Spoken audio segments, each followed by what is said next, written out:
Do the same. Let's see. Okay. And hold on. Let's see. Oh, it says I have to get your permission. But if you're recording, it's all I'm good. recording it and I can just send it to you. Okay, perfect. That's Yeah, great. so, Okay.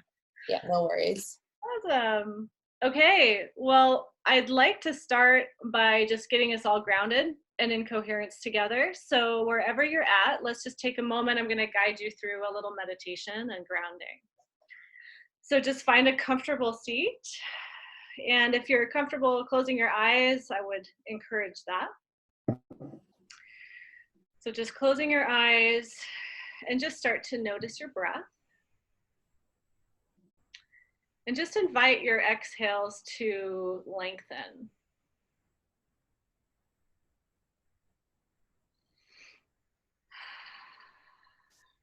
So with each exhale, you begin to feel the weight of your body.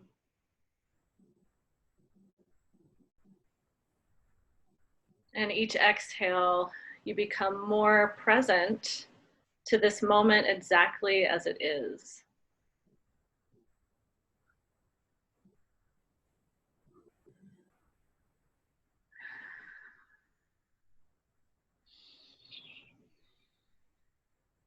And any mind chatter or stories of the mind that you're noticing, just invite them to take a back seat. You can come back to them later. And again, with your next exhale, begin to notice sensations in your body.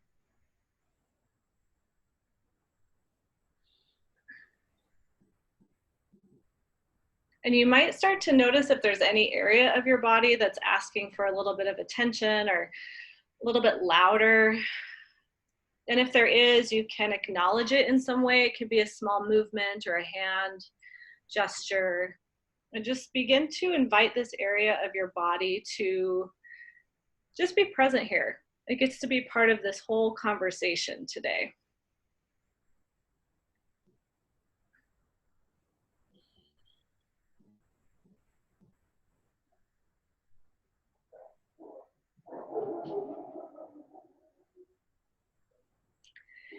And then just invite your awareness to your heart center and begin to imagine that you're breathing in and out through your heart.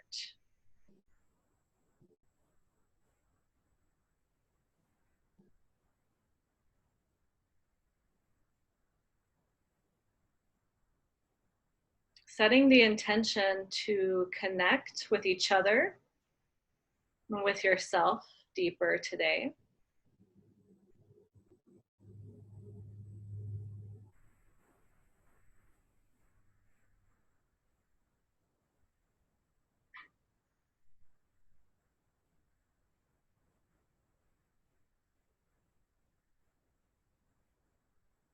And maybe inviting the question to your heart space, what is my intention for today for myself? How do I want to show up right now?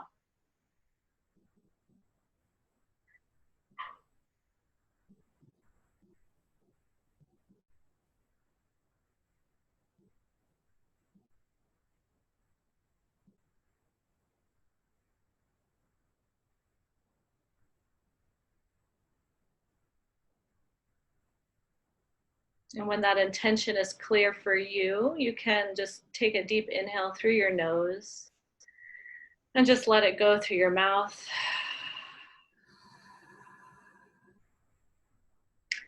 When you're ready, you can just gently open your eyes. Welcome back. That was lovely. Thank you. So we wanted to just open with being in our bodies together. And our Sandy and my intention for this today is first and foremost to give some basic education on what the shadow is and how it shows up in our lives, but also how to befriend it and basic tools that you can use today, like right today, right now in your life. Doesn't have to be complicated and it doesn't have to take years of therapy. So that is our intention for doing this webinar, and also to just offer education about what we're going to be offering more of in retreat styles, and also online teaching and things like that. So it's to give you a little taste of what we're doing and what we're passionate about. So would you want to add anything to that, Sandy? Yeah, that's a beautiful introduction. And I think Jess and I really value experiential exercises, and we also are trying to obviously keep everything as dialed as possible, because we're both very passionate about this topic. But we do want to give you some experiential and somatic or body feedback, like how does this feel to integrate it in your body. So we're going to be splitting up sections. We're going to be covering the 4 topics that you saw on the email or the Facebook, depending on which one you accessed. And then we're going to be doing kind of 15 minutes on each of those, and then leave time at the end for questions. If you have any questions, or even want to get mentored or coached on something, that there's availability for that at the end for anyone that wants to participate. Yeah. So if you have a piece of paper, or if you don't, take a minute, I would say, to grab a piece of paper and a pen, so that as we're going through this, Sandy and I like to teach kind of to go back and forth together. So if there's something that you have a question about in your own life, write it down. And then around 11:30ish, we're going to actually open it up to conversation. So keep track of your questions. And then about 11:30, we'll open that up. Yeah. Oh, did I say that time right? 11:30. 11:30 after the first. I meant, what am I saying? What time is it? It's 11:15 right now. I meant 12, at about noon. 12 o'clock. Sorry. Yeah. At about noon, we'll open it up. Yeah. There's no time when you're in the present. So. I know. It's true. Yeah. Okay. So I'll go ahead and just get us started. So we're going to just talk about the basic idea of what is the shadow. And a lot of you probably know Carl Jung or Carolyn Mace. Those are the 2 people that I like to reference when talking about the shadow. And the archetypes, there's so many archetypes. There's hundreds of archetypes, but I have personally narrowed it down to 12 archetypes that are most involved in the transformation process. And the shadow, and Sandy, please jump in when you feel like this is resonant, but my definition of the shadow is the parts of ourselves that are kind of blind spots at times. We don't necessarily see them, or we're so used to them that it feels normal, but they're actually sabotaging us in ways that we may not even see until we are in relationship. A lot of times our shadow comes out in relationship. And in like friendship or work relationship or romantic. So we can be really helpful mirrors for each other in identifying shadow and how that shows up for us. Yeah. Anything you want to add on what the shadow is for you, Sandy? Yeah, I mean, I think that's a beautiful description, and the shadow is really representation of all those unseen aspects that we relegate to the deepest corner of our consciousness that we don't necessarily want to own, or we were taught to disown at an earlier age. And relationship is often the kind of primary place that our shadow emerges, because when we're in relationship with other people, it's a highlighted mirror, so everything becomes magnified. So all those things that you really don't like to see about yourself usually come right up and pop up into your face during relationship with intimate partners or friends, or kids, or whoever it is that you might be in connection with. And I would say that the deeper the connection is, the more shadow material comes up, and it's not just exclusive to our interpersonal relationships. It's also relatable to our work relationships and colleagues, people we meet on the street, and the way that we project our own aspects on other people or compare. These are all kind of expressions of the shadow in different ways. Yeah, that's great. And in our next webinar, I think we're going to talk more about the defense mechanisms, but just for the purpose of today, that is not one of the ways that you can start to identify where you have shadow, is to get really clear about what am I defending? Like when we get triggered or defensive, most likely there's something underneath that. So it could be, am I rationalizing? You know, all the defense mechanisms are rationalization, projection. Help me out, Sandy. Projection. Deflection. Deflection. Yeah, I don't have it right in front of me, but we'll go over those next time in our next webinar. But those are oftentimes where we're trying to stay safe, is what we're protecting, is when we try and stay hidden. So if you think of it as shadow and light, the shadow is what's hidden and what we're trying to protect. And what we're going to go over today is how to shine a light on those areas and bring them out in a safe way. And I think that's key, is being able to invite our shadow out into the light in a very safe way. Otherwise, it can be re-traumatizing or it's just not helpful. So, yeah. So I wanted to start with three archetypes that I'm going to break down that are really easy. You may have heard of the drama triangle. So like the villain, victim, hero. So I have a little picture of it here. I don't know, give you a little snapshot, but this is the drama triangle. And I know it's not something that is easy to read, but I just wanted to give you a visual. So victim is up here, hero is over here, and villain is over here. And let's use this as an example of how shadow plays out and how these different archetypes play out in our life. And they not only play out in ourselves, but they play out outside of ourselves.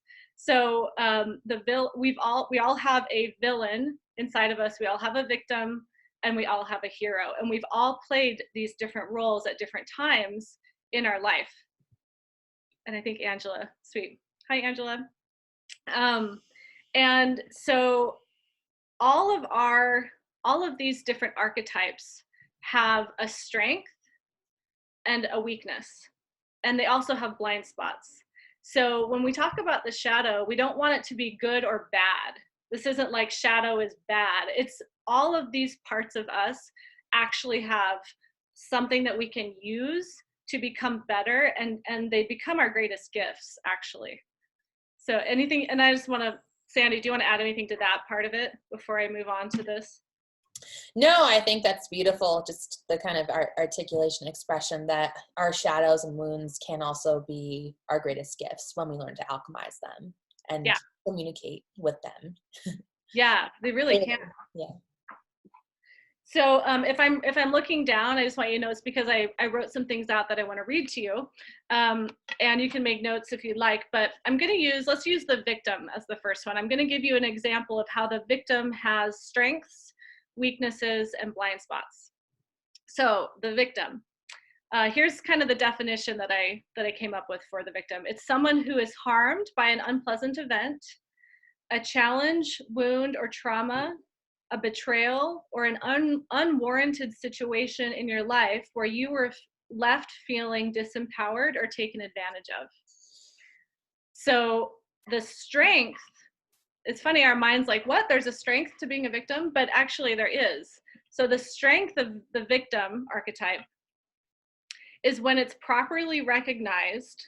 The victim alerts you when you are in danger of allowing yourself to be taken advantage of or victimized, either through passivity or inappropriate action.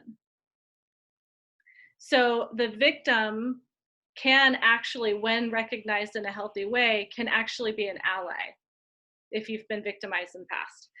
The weakness of this archetype, the victim, is chronically looking to make somebody else at fault or to blame, always in a position of disempowerment. So it can be a weakness when it becomes part of our identity and how we show up in the world. So that would be the shadow aspect of this archetype, would be the weakness. And the cost of this is when you chronically identify as the victim, you don't get to create from an empowered position, and you actually disempower yourself. And then the blind spot of this archetype is you might get a positive payoff when you get sympathy or pity. You might have a tendency to victimize others for personal gain. You identify with the victim as your personal identity of who you are, instead of acknowledging that you endured a victimizing experience in the past. And then staying in the victim role is a way to keep your strengths hidden and avoid personal responsibility.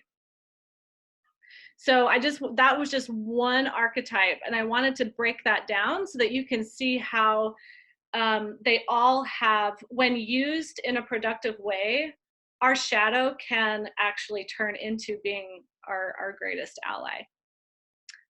Anything you want to add to that, Sandy? I just want to check in with you so I don't just like take over. No, I'm loving it. Go for it. Yeah, keep going. Okay, and just what I'd like to do, one other one, and then we'll move on to your part, Sandy. But the other archetype I wrote down that I wanted to share is, because this comes up so much for people, I wanted to talk about the child archetype and the shadow and the light of that. So actually, let me find it. I like this one better. Okay. So the child, this is the strength of it, it can be a special union with your higher self, your pure and innocent self, before belief systems were imposed on you to keep you in shame, guilt, or fear. So that can be the strength of it. Another strength can be seeing the good in all people and situations, lacks fear of being hurt, and has no desire to hurt others. It brings hope to the world and embodies wisdom and courage in the face of difficult circumstances. So that's the strength of the child archetype. The blind spot or the shadow could be naive, can be taken advantage of, inability to defend themselves against negative forces, belief that you're not enough and that there's something wrong with you, keeps you separate from your higher self. And it also can enable you to not take responsibility when something harmful is done to you, avoiding admission of being incorrect or wrong when you actually did harm. And then the last one, not holding others accountable for wrongs that they've done to you. And the most important one that I've noticed here is a suppression of your voice. So I hope that I mapped that out okay, but there are huge strengths to embodying our inner child, but there can also be, when we identify as the child, that's when the shadow stuff starts to come out. And if you're taking notes, I would encourage you to maybe look at how that shows up, both the light and the shadow. How does the light show up in your life, and then how does the shadow of this archetype show up in your life? Maybe as the child or the victim. And I just chose those two because those are the two that I see the most of in the work. Yeah. So I'll pass the baton to you, Sandy. The baton. Awesome. Yeah. Well, thank you. Yeah. For those of you who don't know me, I'm Sandra, Sandy, I guess either work. And I'm an intuitive mentor and a visionary business mentor as well. So I do intuitive business design as well as intuitive mentorship and readings, and as well as transformational healing work, kind of deep energetic clearing. So I have a background, not only a master's degree in counseling, but I don't function as a therapist. I'm more of like a alchemist, I would say. And it's beautiful to be able to co-create with Jess in this way, and because this is a topic that's really close to both of our hearts, and also a topic that we probably both spent a lot of time immersing ourselves in terms of working our own shadows, so that we can both step into the light of who we truly are and be of service at the same time. So I'm honored to be here today with you, and the topic that I would like to move into are the ways in which our unconscious and hidden aspects can derail us from getting in the way of what we truly desire. And if I look off and I'm not looking at you, it's because I also have notes, and there's a lot of things that I also want to cover.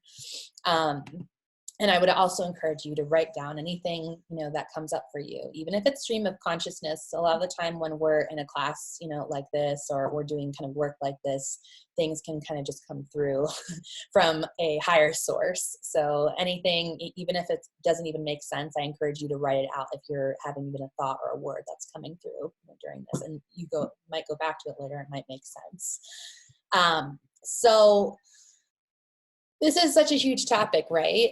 Because I think that a lot of us want to be seen. A lot of us want to feel comfortable to feel like we can really embody our authentic self in every moment. And a lot of us don't feel the permission and the safety to feel like we can actually embody that because of a lot of the kind of programming and imprinting that Jess just mentioned. And these unconscious and hidden aspects can really derail us from getting in the way of what we truly desire. And why does this happen all the time? And these are some of the things that I've noticed, like, why does this happen? Fragmented aspects of ourselves. Like, if you can look at it from this vantage point, shadow pieces within us are usually fragmented. They're not part of a core aspect of our psyche. They're parts of ourselves that we push away, that then build up over time and then explode in our life at really inconvenient times. And I know that I've had this experience in myself and in my work with clients, just kind of noticing, the longer that I push, something down, or I just own it, the bigger it gets and the more it can overwhelm me, right? So, these aspects split off from our consciousness and psyche and our core self, and then basically are coming up not as a way to derail us, but as a way to be seen and a way to be integrated into the whole of our being. So there is a higher intelligence at work here. And when we're talking about the shadow, it's like, oh, it's the shadow, it's that thing I don't want to look at. But there's this highly intelligent aspect of ourselves that's coming up and has a really pure desire. It really just wants to be seen. It wants to be loved. It wants to be accepted, like any other, part of ourselves that we would feel vulnerable about. And the shadow aspect is that hidden aspect, and I would say that we have surface shadow and then deep shadow. And I think you might know, or you might be able to resonate with that. It's like the deep shadow are the things that I really try to be not aware of. And then the surface shadow are the things that I know I'm vulnerable about, right? So I feel a huge distinction between the surface shadow and the deep shadow. What else happens? Right? So these parts of ourselves don't feel seen and they don't feel heard. And they're parts of ourselves that we intrinsically haven't accepted, right? And we're afraid that if we show them, we won't really get the love that we need, from other people. And it's really a reflection of our own self-love towards those parts. It's like the shadow aspects really are an expression of the parts of myself that I feel most vulnerable about, but we often project that into other people. The outer world won't accept this thing about me, so I can't show it. And I know that I can relate with that. This has been an ongoing process in my own kind of shadow work, and being comfortable, being vulnerable, and showing myself to people over time, and realizing that it's actually safe to do that. But it's like we have to have healing experiences where that part is actually given permission to feel seen and to feel safe and heard, and like there isn't anything wrong with it, right? That's how the healing experience occurs. And I would say also a big part of the way our kind of shadow gets in the way of us, of our true desires, actually actualizing our desires and being in touch with that, is not being in touch with what we want or knowing what we desire. And a lot of the time we have aspects of ourselves that we have like a background dialogue, going on in our head. It's not okay for me to want what I want. It's not okay for me to have these needs. We get used to kind of pushing down our authentic truth and our essence and desires, for others. A lot of people that are also called to service in this way, I would say, you get used to rescuing or people pleasing. It's like if you're called to service, you inherently have a really big and compassionate heart, and you want to be there for others, and you want to show up even if you're well beyond your boundaries, right? So, one way that, this can really derail us from being in connection with our desires is participating unconsciously in people pleasing, which is a form of self-abandonment, right?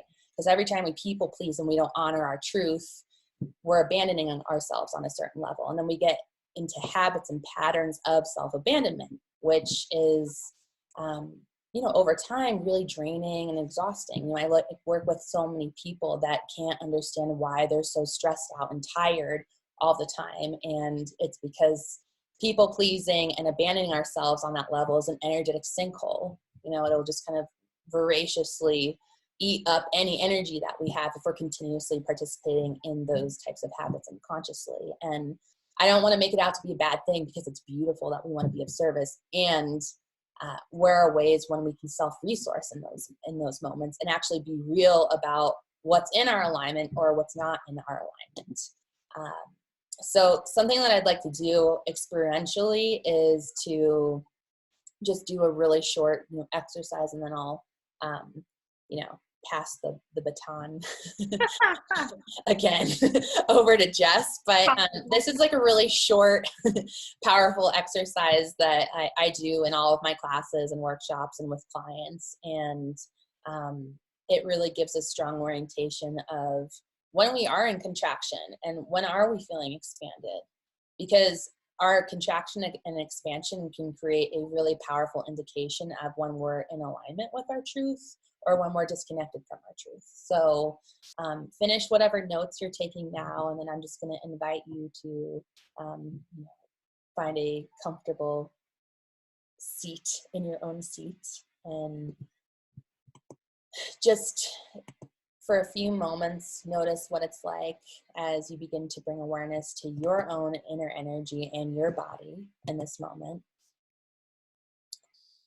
because you just digested a lot of information.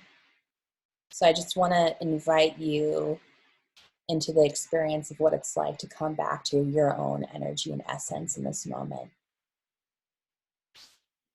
And allowing yourself to begin to become aware of the in and outflow of your breath without needing to do anything to fix or change your experience in any way right now.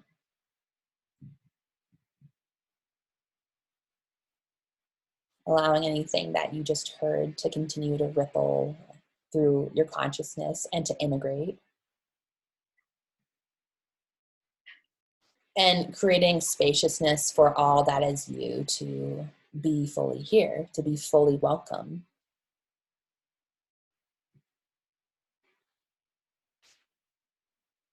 And as you find your sense of connectivity with yourself and your own essence here, I want you to think back to an experience that you had. It could be recent or it could be not recent. Like that you didn't feel that, satisfied. Like for me, I kind of imagine driving in traffic. Like it could be as simple as that. Or something kind of like irritating or uncomfortable happened. And I just want you to notice what that feeling feels like in your body in this moment.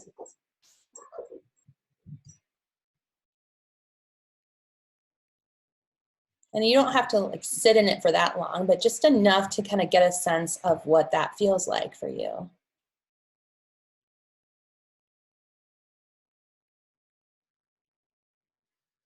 Could be a place that you didn't really feel like going, or just an experience, whether recent or past. And then allow yourself to let that go. And just notice the impact that that had on your body. For me, when I pull up an experience like that, automatically, my jaw tightens and I almost get a little bit of pressure in my head. And I just feel more, contracted or tight in myself. So I just want you to take note of what that feels like. And then dropping that and even shaking it off and allowing yourself to even make any body movements that you need to fully shake off that experience. or even sounds like, ugh, you know, whatever is going to help you really move and relinquish that energy. Nice. And then when you're ready, I want you to go back inside and think of a time when it's like you were going to your most favorite place, like one of your favorite places. It could be like your most favorite place to eat, or like a place in nature that you really love.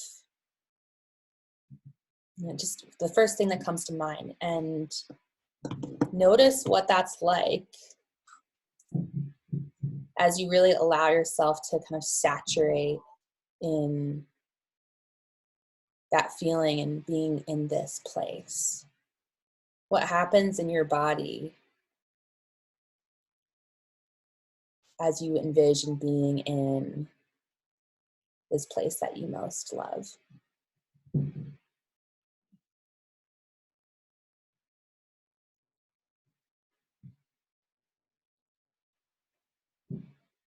For me, I notice a sense of almost like calm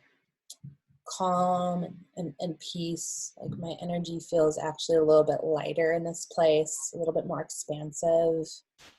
I feel like I can actually access my breath a little bit more easily. I feel more connected. So just notice however this shows up for you and actually what it feels like in your body to be experiencing this. And then in your own time and space, just allowing yourself to shake that off. You know, if you want to, you can keep up what's pleasurable about it, but, you know, come back to also what's present for you now.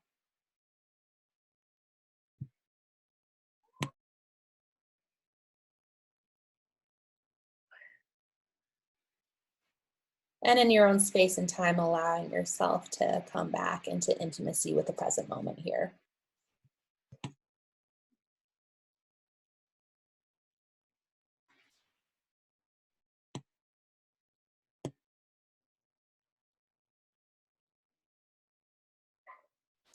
And so that's just a really powerful exercise that I found to be really helpful, just noticing when my body is actually in contraction and expansion throughout the day, and just allowing yourself to track that, you know, because it's actually really indicative of when it's very indicative of when we feel like we're in alignment or we're not in alignment, when we're in that place of contraction and expansion. So that's something that I actually like to do when I feel unsure, you know, around a habit or pattern, or unsure if I'm actually in alignment with expressing my truth. Am I in contraction or expansion? And if you hear any noise in the background, it's because my cat is acting out in this moment and wants me to play with her. So I will pass the baton over to you, Jess. Okay. Wait, you have to throw it. Oh. Got it. Okay. That was super cheesy. Oh, wow. That's really fun. Right. I just want to add to what you were saying, Sandy, too, is our body, if you know Joe Dispenza at all, he says this is, I love it, but he says our body is our subconscious mind. So if you're feeling contraction in your body and you're sitting here and like nothing is happening, and you're sitting in your living room and everything's actually fine, but you're feeling that contraction, you're actually in a memory. So that is an indicator that you're not in the present moment, and your body thinks that there's something happening that happened in the past, but it's not actually happening. So I like to use the mantra, I'm in a memory. I'm in a memory when that happens. This isn't happening now, I'm in a memory. So the body is the subconscious mind. So just kind of keep that in mind as we talk about shadow and how it shows up. I'm going to actually find a way to put this next part that I'm going to share with you in the group so that you have a copy of it. But if you'd like to take notes, I would encourage it as well. I'm going to walk you through something that I created. It's called the 8 steps of interfacing with your shadow. So there's actually 8 steps, and I'm going to go over them just briefly, and then I'll invite you to ask some questions at the end about it. So the first step in interfacing and befriending your shadow is to first take your shadow under your wing and befriend him or her. So anything that you start to notice that you're resisting, set the intention to make friends with it. Even if it can't happen right this second, set the intention to make friends with it. And then ask yourself, am I calm, open, and receptive to loving this part of myself without judgment? So that's the first step. And again, I'll find a way to put this online. The second step is to identify resistance and misidentification.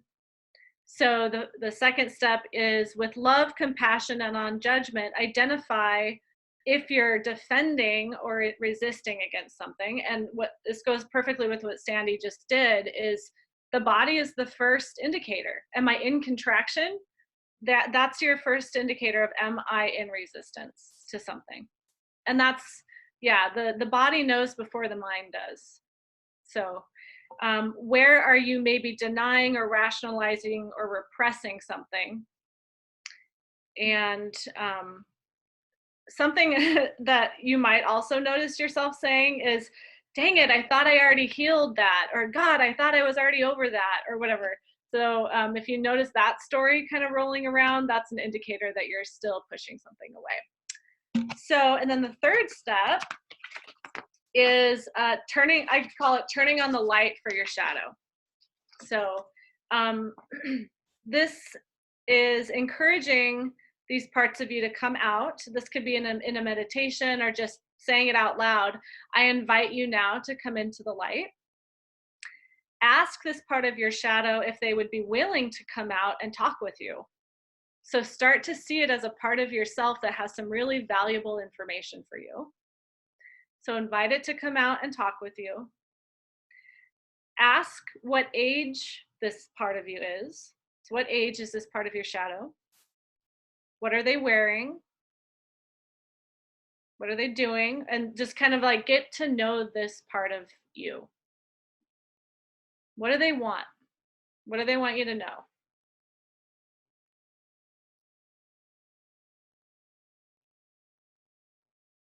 I'll give you a minute to kind of catch up here.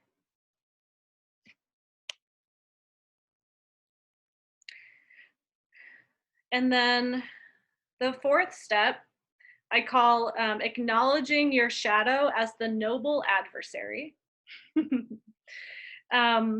What attention, positive or negative attention, have you received from this aspect of your shadow during your life? So basically, how has this part of you served you? Positive and negative.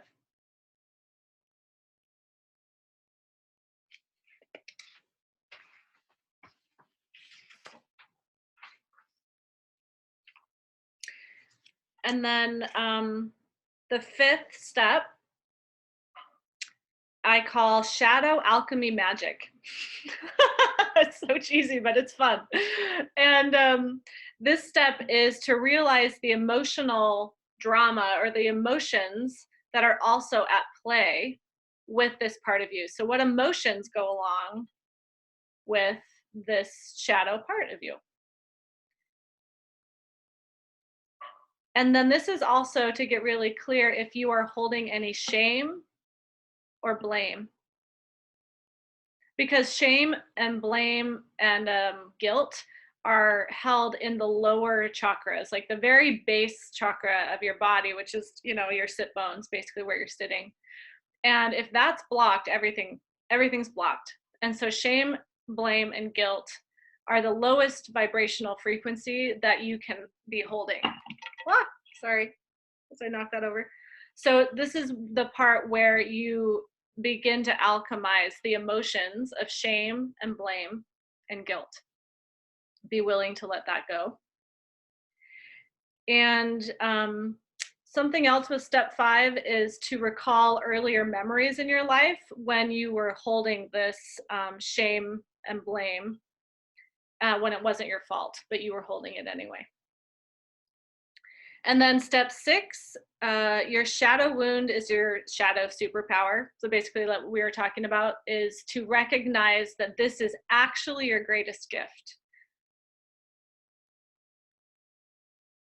And again, I would encourage you to ask yourself, what is the gift of this part of my shadow? What gift does this part of me bring to the world, into my life?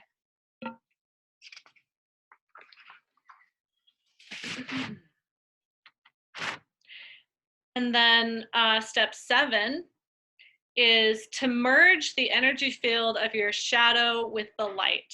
So this is where we invite the shadow out and we explore it and we ask it questions and we really get to know it. But this is where we take this part of us. Like I always invite my, little 4-year-old self, and I take her with me and I go on a hike. So this is a way of being like, okay, this part of me now gets to go do something that's really enjoyable and that I consider in the light of who I really am. So if you find comfort in meditation, if you find comfort in, prayer or nature or your form of connecting with light, invite the shadow to those places. So instead of it being compartmentalized, like when I sit down and I meditate, I can only be in high frequency and only be in my, highest self. I would encourage you to consider bringing your wounded child or the victim or whatever with you to those places, because that's part of the merging. That's part of like integrating, which Sandra was talking about earlier, is integrating it. So it's not compartmentalizing them and keeping them in the closet anymore. It's like letting them be part of your everyday life. And then step 8, which is the last step, is to leverage your shadow and take back your power through wholeness. And so basically what this means is what is something that you can do, actionable, like something that you can actually take action on in your life to hold yourself accountable to not compartmentalizing or pushing this away again. And that could be telling a friend, it could be, journaling every day, or it could be, some way of holding yourself accountable to not pushing this down. And if you're in a partnership where this is coming out really hardcore, you can tell your partner, hey, like when this shows up for me, I've committed to speaking about it. I've committed to just acknowledging, hey, this is really here for me right now. And there's nothing to be done about it, but I have committed to not compartmentalizing this part of myself anymore. And so when it comes up, I'm going to tell you about it as a way to stay in alignment with my process. So that's step 8. And I know that was a lot, but those are the steps that I give clients that literally take weeks sometimes for people to actually move through and integrate. And so I don't want to give the impression that, oh, this should be so easy to move through those 8 steps. It's not, it's a practice. But I also think that we actually need steps sometimes when we're dealing with something so complex. Is like, okay, where am I at in my process? It's kind of like the 12 steps, but for shadow work, It's just like we're always repeating it. We're always starting again. So I like that, the 12 steps for shadow work. I know, it's the 8 steps. That's kind of catchy though, Right? I know. I'm into it. Yeah. I see it being a book. So yeah, someday maybe. We'll see. You have anything you want to add to that, Sandy? No, I mean, the only thing that comes up for me is, just that creating the invitation, like how much permission can we give ourselves to be compassionate towards these parts that have been deeply wounded and that we have been ashamed of or felt guilty, of, and bring them into the light so that they can be our allies and they're no longer working against us anymore, right? Because I think that these shadow aspects, we can often be in polarity with them, and they can also be really challenging to work with in a relationship when we come up with our partners. But if we can't talk about them with the people we're most intimate with, who can we really talk to them about? So it's like creating conversation, just within a coupled relationship, or just with the people that you're closest to, and being really authentic without blame about what's coming up for you. That's something that's been, helpful, in my, work, with, clients that are often in relational challenges and my own relationship challenges. It's like, how can we create a space of full transparency and really honor both of our wounds that are at play, and that when we are hijacked, we're not always ourselves. We're actually reacting from a past place, and we're not in control in those moments. And because we're not in control, that's not necessarily our fault, but we can take responsibility for it by bringing awareness to it and bringing it into the light at the same time. Owning it and not blaming or projecting it onto anybody else. Yeah, totally. So, this kind of just brings us to like, well, how do we, obviously make the shadow, I think we want to end on like a positive note. I mean, it's all positive, right? But a lot of it's also can be really hard work at times. So, how do we begin transforming these limiting beliefs and programming? I think that, Jess gave like a really beautiful example of a process that you can utilize, for this. Because when we're in such a highly activated state, it can be really easy to get lost, especially when we begin revealing these, deeper aspects of ourselves. More material can emerge, and it's important to have support for when that happens, whether in the form of friends and family or people you trust, or the form of a therapist or healer, or whatever floats your boat in the form of support. But some of the things that I've found to be really helpful is like what we covered earlier, working with the inner child and our inner critic. Those parts seem to be the most alive, parts. It's actually beginning to develop relationship with the inner family within ourselves, and beginning to name and understand which parts are actually at work. So we might have an inner child, like a wounded, little person that didn't really get attuned to in the way that they needed to when they were younger. And as a result, have very specific ideas and beliefs and ways of doing things as a means to keep us safe. And we have an inner critic that often comes up. I have a couple different, parts of my inner critic, but it was really helpful for me to go into a process. And this is a process I give clients, to name your inner critic. I have like Angela Angst, who's like a high powered CEO who I can never, she's like wears stilettos and I can never do good enough, for her, And then I have like teeny meanie, who's like the teenage mean girl who's always telling me how shitty I look, So it's like helpful and to open up dialogue with these parts of ourselves. And it can also bring humor, so those parts of ourselves don't actually have as much power over us anymore, to actually put a name and face to the kind of internal family within us. And we can really begin to work directly with these shadow parts and aspects that have been fragmented by just really being not only in observation of them, but really listening and noticing from a space of non-judgment, curiosity. Okay, well, as I'm observing this part of myself, like what are its habits and patterns? And might I have a tendency to have a, habitual or addictive pattern that comes up when this part of myself is at work? So it can be really interesting to kind of slow things down from a larger space of awareness and begin to track, what are the patterns of this part? How does it express itself in my life? And what do I tend to do when it's up? Just from a space of noticing and non-judgment, not like, oh, look, I'm binge watching Netflix again. That's one of mine. I'm like, love watching Netflix when I get overwhelmed, but, we all have these habits and patterns. It's human. So how can we humanize these things that we do within ourselves, but also outside of ourselves? By doing that, it actually decharges them so that they no longer have as much power, and they can get integrated into the whole of our being. And another thing that we can do is just even noticing when we're getting hijacked.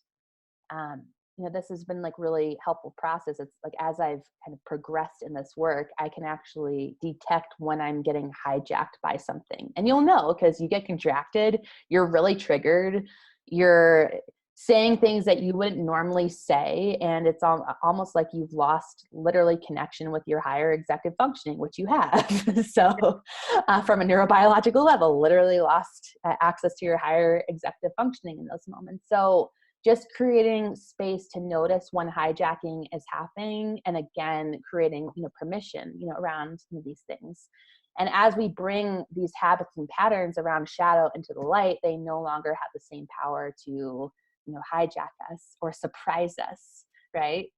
And then there is also, you know, I would say something else that I want to leave enough time for questions, and I tend to like to do like a lot of exercises, but we'll do this in the next class that we're doing in a couple weeks. But I just kind of want to move on because I feel like this is really just important to reiterate. There's just something for me as a highly sensitive empath who's also called to be of service that I tend to kind of take on other people's energies. Like this has been, you know, historically a pattern of mine, not having clear boundaries, people pleasing, and then taking on, you know, other people's energies as a result, and not even realizing how much energy of other people that I was taking on, you know, in those moments. So it's something that I've, you know, come to, you know, in my own work. And as I've developed my boundaries is, am I doing it out of people pleasing that we talked about earlier? Am I doing it out of distracting myself from saying or speaking the uncomfortable truth? And am I taking on other people's energies because it's actually keeping me in that uncomfortable, you know, place, the familiar uncomfortable place, and not actually giving me the space or permission to kind of move towards the edge of not participating in that pattern, you know, anymore. So it's, you know, the way that I see it is that we often rescue and are the hero and distract ourselves from our truth and desires around what is most aligned for us because we're actually deeply afraid of the change and living in our authentic truth and expression. We almost don't even know what that would look like if we were completely surrendered to the authentic embodiment of our truth and expression every moment. And, you know, if living from our, you know, fuck yes, which is going to kind of be our next class that we're teaching. Like, how do we live from our fuck yes in every moment? And what are the ways our shadow distracts our, you know, us, and that we distract ourselves from living in that full embodied, you know, aligned, you know, fuck yeah in every moment? And why are we so scared? And really kind of getting into the, you know, nitty gritty of the the layers underneath around that. So that's kind of what I would just like leave you with, you know, today. And I don't know if you have anything to add to that, Jess, but. I love that. Thank you. I'm excited for our next one. Me too. Yeah. This is really fun. You know, our little intro, and it's going to be a lot of fun as we continue to step into it. Yeah, with the webinars, and then also, yeah, I guess I did want to mention this is when we do retreats or any in-person or online teaching, if you sign up for any of that, the archetypes, we're going to be going way deeper into all of this, of just like literally here's all the different parts of the archetypes and how they show up, and working it out in a group is really important. So just kind of wanted to put that out there. Yeah, it's really deep work. Yes, totally. So do you have anything else that you want to add, or like before we open it up to kind of questions and dialogue? And no, that's great. Let's open it up. Okay. Anyone have any questions or want to lean into something a little bit deeper that we covered today, or talk about something personal that's up? It's all welcome. Mm-hmm. I have a question about or maybe want to go a little bit deeper. You quoted Joe Dispenza, and you mentioned sort of I was Jess that mentioned it, but she said something about you're living in a memory, or you're not being present when you're feeling a sense of contraction, when you're in a place where you should feel expansion. I guess my question would be like, how would one be able to completely identify the difference between maybe the experience of being in your home is facilitating an experience of contraction, and distinguishing the difference between the two? Does that make sense? Say more. What do you mean by at home? Mm-hmm. So I guess you kind of, so often people, you know, you would want your home to be a place of expansion and a place of comfort and a place to be able to freely express. But if you are exposed to contraction and this fearfulness, or this sort of feeling of non-growth, so you had sort of said that you are probably living in memory as opposed to being in the present. How is one to identify that it might not, that instead of being memory, it's just that the home is actually not what it's supposed to be? Such a good question. No, that's so good. Yeah, so let me feel into that. I understand your question.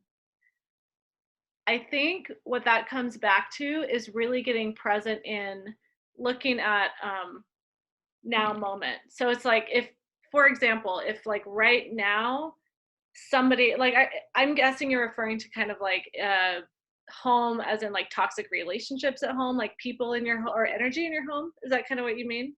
Yeah, and just identifying whether or not the relationship is toxic, or not just not just the relationship, just the household, the setup, like it's and it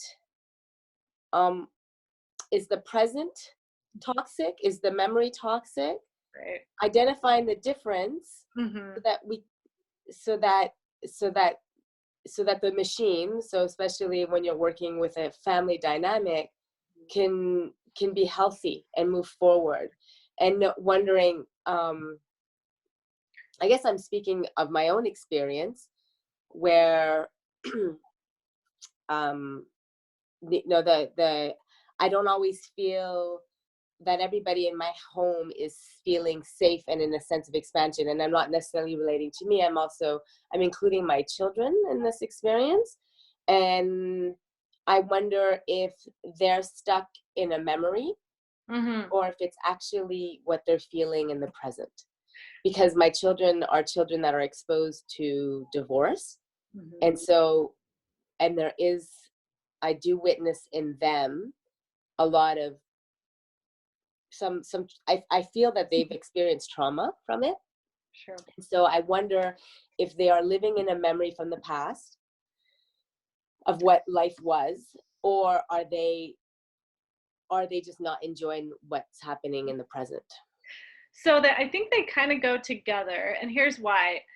Until we, like, what I would do, to use your specific example, is before you try and discern that, dig into what memories is this present moment triggering within me, just to get curious. Maybe there won't be anything, but just be, ask yourself the question. Maybe you can ask the kids too, depending on their age, but ask yourself, what other time in my life did I feel this in my body? What other time in my life did I feel this this emotion? And just be like, that's interesting. This kind of feels like when my parents got divorced when I was 12, or this kind of feels like when I got abandoned when I was like 17 years old, or whatever, without it being you don't have noticing if I'm fabricating this because of my own memory, as opposed to putting on my own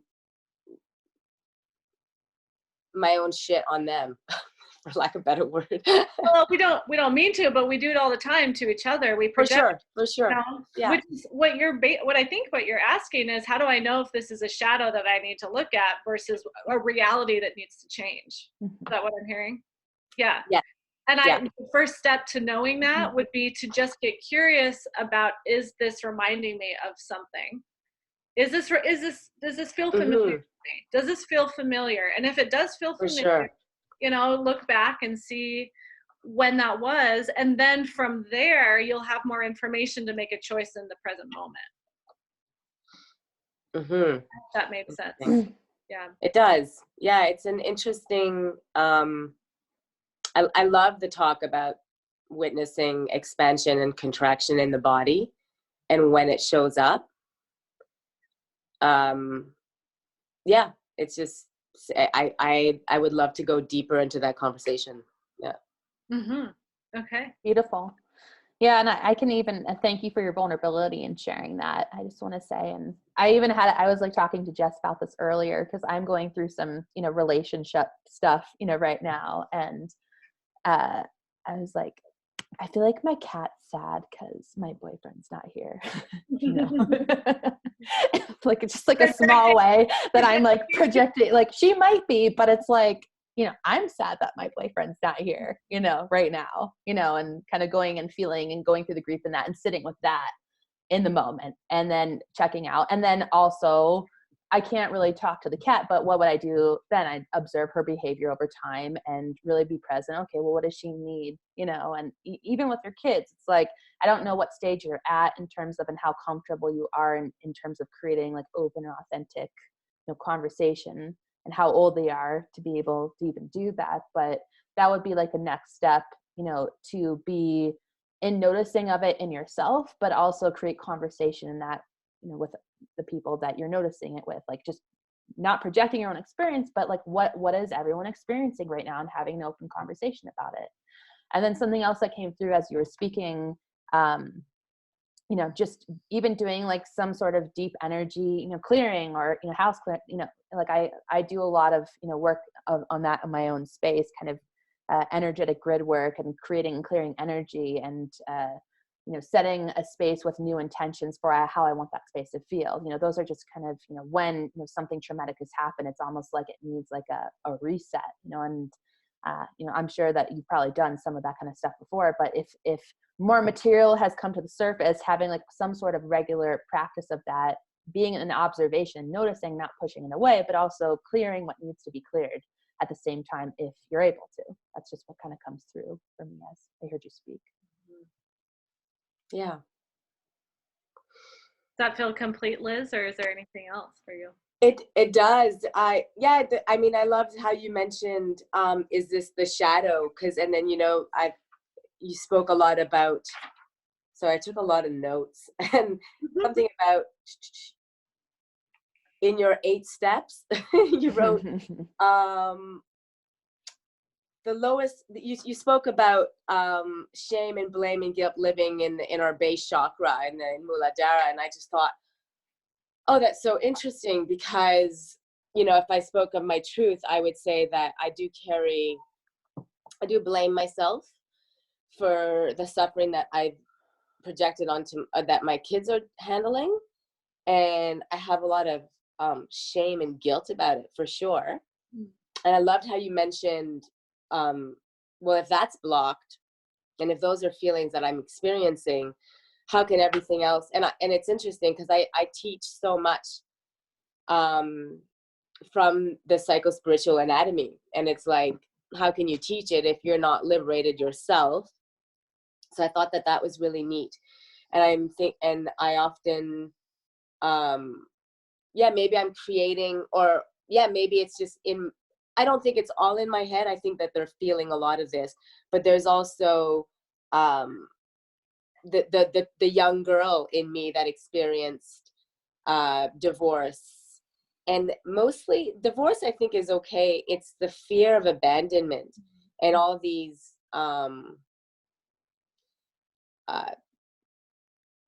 you subsequently bring in other adults into your children's life, and I fear abandonment. And I think that comes more from these relationships that I built with adults that eventually left and never that disappeared, right? And I don't want that to happen to my kids, because that's you're trusting and then you're ripping away, and then that carries on into this world where as you grow into adulthood you have a difficult time trusting. Yeah. So I thought, I think you've brought a lot of stuff to continue to work with, and it's really interesting. Yeah. Thank you. Does anybody else have any questions or anything they'd like to dive a little deeper into? Insights too. Insights, yeah. Yeah. Anything's welcome right now. Yeah, first of all, I'm Janelle, and I just wanted to say thank you for this work you guys are doing. I think it's really great that you're opening it up for free for people to just step in and do a little bit of deeper work. And what came up for me is when we're talking about my own shadows, I feel like I've doing a lot of work on my own to kind of clear and become aware and befriend these shadows and work with them. But what I find to be the most challenging is being with a partner who is not doing that work. And so what happens is I see his shadows coming through. And I think what's helping me is having more compassion for seeing like where that's possibly coming from, this defensiveness or whatever kind of awful behavior he's giving to me. And so I therefore don't get triggered and react as well. But it's so challenging to not like point it out, you know, like, hey, by the way, do you think this has something to do with this? Or, you know, so I don't know if you have any advice or help you could offer me in working with my husband. All I wanted to say was like, preach, girl, you know. Oh, believe me, I do. And, you know, and that partly triggers him because I'm the all-knowing one, and he's just irritated by that. Well, it's hard. I can resonate with more than you'll know right now with what you're going through. And I also want to just acknowledge it is really hard when you're doing a certain level of work and have a certain level of, you know, self-awareness, and you're in partnership with, you know, someone that isn't willing or wanting to do that. And I would say it's a great exercise in noticing your triggers, obviously, and like, how do I not get hooked, you know, when I notice that he's hijacked? And something that's been helpful, you know, not even with partners, but with people in general, is that when someone's hijacked, they're reacting from like probably their wounded like inner child, you know, their little one is like really up in that moment. That's usually where I see people when they're hijacked expressing the most. It's usually from their little child. And what I would say to you, you know, in that place is, what's your truth, you know, in this situation? Because, you know, the longer you go accommodating, you know, someone in that place, the more disconnected from your sense of truth, you know, is. And then like, at least, you know, when I've, you know, been in situations like this, you know, before, and, you know, currently with, you know, partner dynamics, it's kind of like, how can you articulate things in terms of noticing how you're feeling from a non-judgmental, you're doing this place, but just from like, when this happens, I feel this way, right? It's a practice, you know, over time, you know, in terms of noticing that the hijack is there, and how do I point it out without blaming, but also protecting myself and caring for myself, not abandoning myself in those moments, and doing what I need to stay in connection with my truth and take care of myself.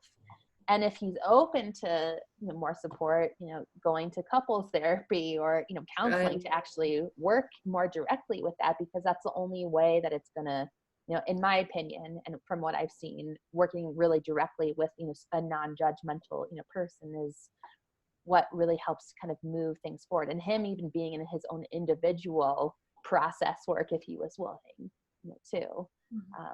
But I have compassion for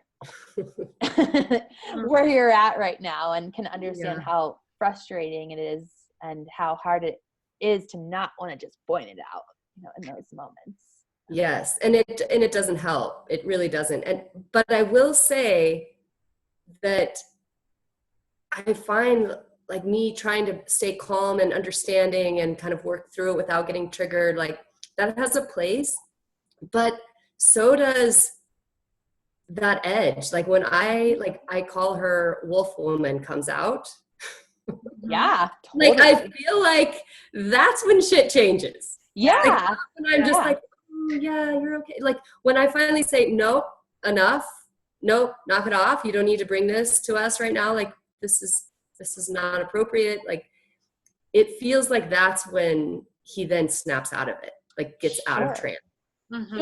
Sure. When you meet and match him in his intensity is when he snaps the fuck out of it, right? So there's a place for that too. And I think, you know, working in a dynamic like this, it's like, you know, when is the right time? I you know, just from what you said, I'm guessing that it's probably your edge to like let wolf woman, you know, turn on full blazes and be like, what the fuck, man? You know, like I'm actually not open for this right now, you know? So it, you know, playing with that edge, you know, for you, there's a way to do that in a fiercely loving way. Hey, I see what's happening for you, and I'm actually not open for this right now. So we can talk about this at a different time, you know, when we're a little bit more resourced and available. There's ways to still own the wolf woman and, you know, skillfully, I would say, in those moments when that's coming up, because I actually feel excitement when I hear you talk about wolf woman. It feels like there's so much energy and passion and flavor there and power in that place. And I would be interested in, you know, just seeing what would happen as you allow her to come out more in a way that's also from like fierce Kali Ma, you know, queen goddess. Like, I'm in my sovereign and I'm not putting up with this bullshit, and I love you. Right. Oh, okay. I like that. Fiercely loving. Yeah. Yes. Fiercely loving. Yeah. Yeah. That I can be both at the same time. Yeah. Mhm. Okay. Cool. I can work with that. Thank you. Yeah, totally. Thank you for bringing it up and for your vulnerability. Yeah.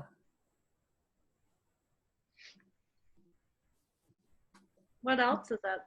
Maybe we have time for maybe one more, do you think? Yeah, we have time for one more. You know, if anyone else wants to kind of bring something to the table or has an insight or a question.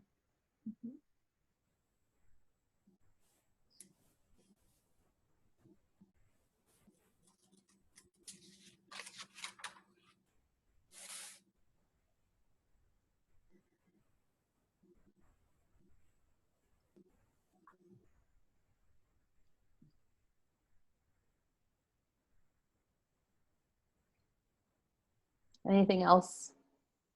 Anything else here? Well, since nobody is chiming in. Yeah, go for it. I don't know you very well. I know Jess a little bit, but just going back to the bottom of our being, holding shame and blame and guilt. Now I know that our body speaks to us before our mind does. What do you think the body can do to liberate blocked energy in that area? I understand that consciously one can work towards dissolving shame and guilt and all of that, but I guess what I'm trying to get to is there like a physical form that you could practice that would help to dissolve that? I mean, I have an answer to that real quick. Yeah, go for it, Jess. Breath work. I mean, breath work is huge. Yeah. Especially the Muladhara, like the deep, the 2-part tantric breath is, I'm trained in that, but that's, you know, just the deep belly, heart breathing. Yeah. You could look that, because that's what frees up the energy from the base of, you know, the Kundalini energy is what we're really talking about. Mm-hmm. And, you know, Sandy and I were just talking about dance and like, you know, that sensual empowerment and orgasm, and like there's lots of ways to free up energy in that space. Yeah. Yeah. And just to clarify, Liz, you're talking about energy at the base of your body, and that being a place that you tend to kind of collect it and wanting to kind of relinquish, like is there a specific place? Well, Jess mentioned, I didn't, I don't know, I feel like I studied it a lot. I didn't realize, I never labeled shame and blame as being held at the base, but it makes a lot of sense that if the base isn't there to run prana through the back, you know, for it to flow effortlessly, that's a really good place to start with any clients of mine or students of mine that are coming to me for this kind of work. Yeah. And I guess, you know, as I work as a yoga therapist, and I also do, like, I teach, but my teachings are really all about healing. And I work also in a wellness center where it's like we're dealing with like addiction and so on. Lots and lots of the people that step through those doors are struggling with huge amounts of shame and blame from years of trapped energy. And sometimes it can be very difficult to vocalize that. So I guess what I wanted to know is if there was other than breath work, if there was any other suggestions to freeing that energy. Yeah. I mean, for me, body movement, and since you're a yoga therapist, it's obviously allowing someone to drop deeply into the motion. Mm-hmm. And what I would say is that shame and blame and all of that can be held at the base, but we can also hold it in other places. And actually directing someone with their awareness towards the exact place that they're somatically holding something in their body, and then creating some outlet for expression. And everyone's going to be so different, as you know, if you're working with like different clients. Some people like to like yell, some people like to shake, you know. Sure. It really just depends on the person. You know, from an energetic, you know, level, you know, besides, you know, breath work, you know, I would say that there's really feeling where something is wired and imprinted into the body, and allowing that a deeper articulation, you know, and an expression in some way. You know, when I do kind of energetic like imprinting or, you know, repatterning work with people, it's really about going to like the core of the wound, even taking someone back visually into where they first experienced that. It's like, when did that shame first originate, and actually taking them back into the experience so that they can have an outlet for that full expression, like any sort of other kind of therapeutic or, you know, mentorship guidance, you know, guiding someone into meditation to access that place. And even seeing light, you know, pouring into, you know, doing some even energetic, you know, work to kind of have light flow in and out of that place too, to begin to bring more fluidity to that place, I think is also really powerful too. Can I chime in? Because I find very effective for me in my own practice is I like to practice Kundalini Yoga quite a bit, and I teach it as well. And I find the Sufi circles, and where you're just circling your spine, and then you do that several times, right? Like maybe for a couple minutes, and then you stop and do the spinal flexes. Yeah. And then you just keep moving up, and it is so powerful to awaken that blocked energy along the spine. That's a really concrete thing to do. There's some microcosmic orbic breath too. You know, from the kind of more qigong perspective, anything that's going to help, you know, circulate that energy with breath and movement, you know, too. Thanks for sharing that. And Chelsea said, I find when I do spiral movements with my body, it helps to move the stuck, you know, energy. So everyone seems to resonate on the spiral movement. I'm just gonna pop in here because I'm listening but getting ready for my client. I agree, Janelle. I like to use those spiral movements not just when I'm seated, but also in, like, I'll do different yoga poses, and then I will bring the spiral into the poses. Or I'm not sure who was asking about that, Elizabeth maybe. But yeah, I bring that also into my yoga movements too. So like if I'm in like a low lunge, I'll bring the spiral up, because sometimes doing it in different positions unlocks different areas of the body. So I'm just gonna add that in.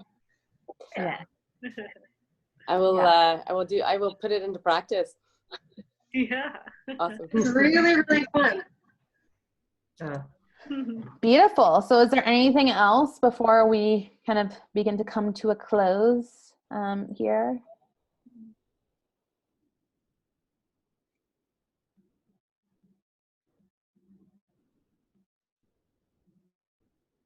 Feels complete. Feels complete. Cool.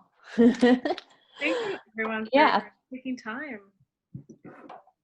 Thank you. And thank you, Jamie. You know, just posted in the chat. Thanks for everyone for showing up and bringing your vulnerability and your, you know, beautiful presence. We're going to be doing our next kind of masterclass in 2 weeks. I think it was on the 20th.